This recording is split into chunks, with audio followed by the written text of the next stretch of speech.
Hello everyone, this is Akshay over here and welcome to Akshay's Biology classes. So today we will look into the further part on the hematopoiesis, where we will be discussing about the hematopoietic inductive microenvironments, growth factors, and also the regulation of hematopoiesis. We all know at this time that at the time of birth, the bone marrow is completely formed and is ready to take over the hematopoiesis. So structurally and anatomically, the bone marrow is mainly made up of stromal cells. Now, stromal cells are basically the non-hematopoietic cells, which is mainly made up of a heterogeneous group of cells. The stromal cells mainly include the macrophages, fat cells, and also the fibroblasts. So these cells will mainly make up the stromal cells. And stromal cells are mainly involved in influencing the development of the hematopoietic stem cells, and they mainly do this by promoting the growth and differentiation. Now, how do these stromal cells promote growth and differentiation? They can actually do this by secreting certain growth factors,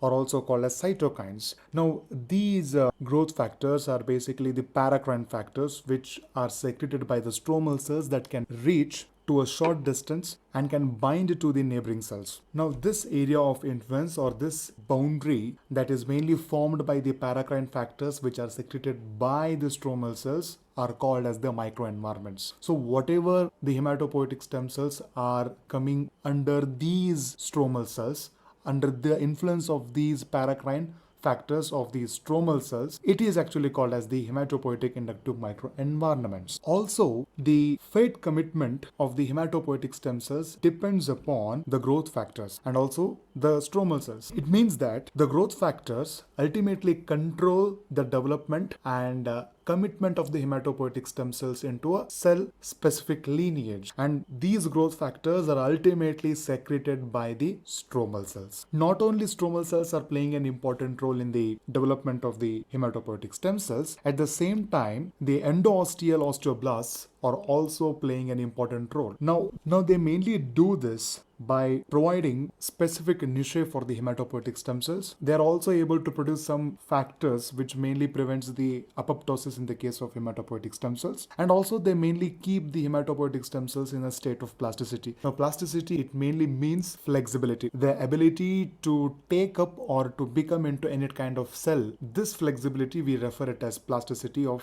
hematopoietic stem cells. So all these three is possible because of the osteoblasts. And osteoblasts, traditionally, they are mainly involved in bone formation. So apart from that, they also have these functions. Now we will look into the certain growth factors, or also called as cytokines. Now, cytokines are signaling molecules which are mainly produced by the immune cells. Of course, we will be having a full feature length of video on cytokines in the upcoming days. But however, we will mainly concentrate on those cytokines which play an important role in the hematopoiesis. There are various growth factors that play an important role again in hematopoiesis. Some of them are generally called as the colony stimulating factors, and these colony stimulating factors make sure that the hematopoietic stem cells develop or they become into distinctive hematopoietic cell lines. For example, the granulocyte macrophage colony stimulating factor is secreted by the stromal cells and is mainly involved in stimulating the hematopoietic stem cells such a way that the hematopoietic stem cells develop into granulocyte lineage, that is eosinophil, basophil, and a neutrophil, and also it has the ability to develop into monocyte also. So ultimately, these colony stimulating factors induce the hematopoietic stem cells into a distinct cell lineage type. Now, similarly, we are having one more cytokine which is quite very well known and popular, that is the erythropoietin. Now, erythropoietin is mainly produced from the kidney and controls the terminal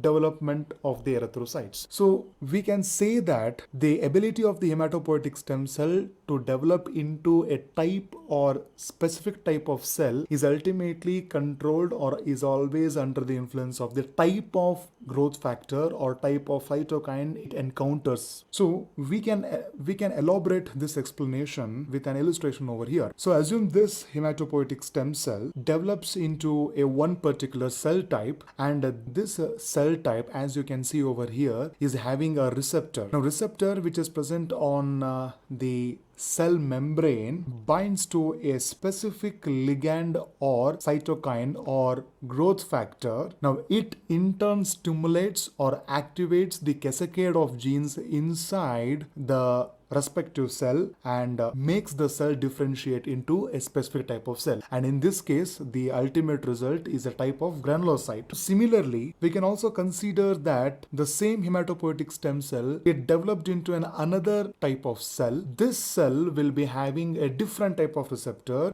which will be having its own unique growth factor, upon which binding it will develop into a different type of cell. And again, in this example, in this case, it is going to be a dendritic cell. And similarly, we can consider another case where the cell may develop into another cell lineage which will be having a different type of receptor which is responsive to another unique cytokine or growth factor, and it develops ultimately into another type of cell, and in this case it is a monocyte over here. So as previously mentioned, that the ability of the hematopoietic stem cell to develop into a unique type of cell is mainly dependent upon the type of growth factor the cell encounters. This is what we said, right? But at the same time, the cell needs to have the respective receptor for that particular growth factor. So two factors play an important role for the development of a hematopoietic stem cell into a specific cell. So now let us look on to the regulation of hematopoiesis. At the molecular level, the hematopoiesis is ultimately controlled by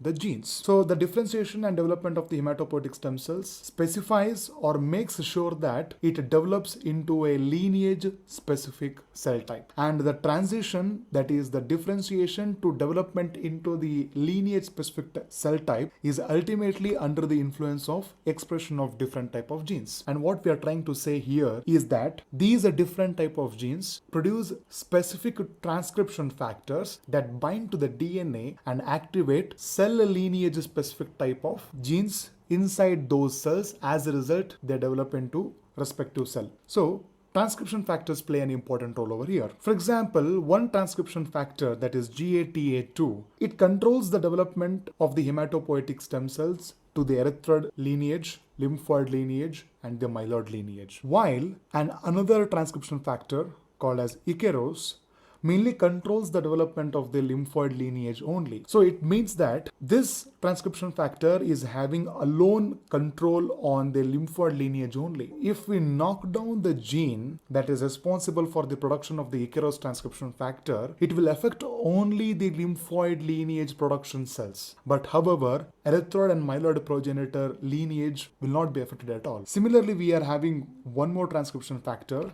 that is OCT2, which is mainly involved in controlling the differentiation of B cells to the plasma cells. So these are some examples that we have discussed regarding the transcription factors. So the ultimate takeaway from this discussion is that the stromal cells and the osteoblasts play an important role in growth and development of the hematopoietic stem cells. And the stromal cells and osteoblasts play these role by secreting respective growth factors. So hence we can say that the growth factors ultimately decide what type of cell has to develop or differentiate into from the hematopoietic stem cells. And finally, the whole process of hematopoiesis is completely complex and orchestrated and always is under the control of the genes. So we will end our discussion over here, and we will meet in the next video where we will discuss about the overview of the immune system, and also we will look into the cells of immune system. So till then, goodbye.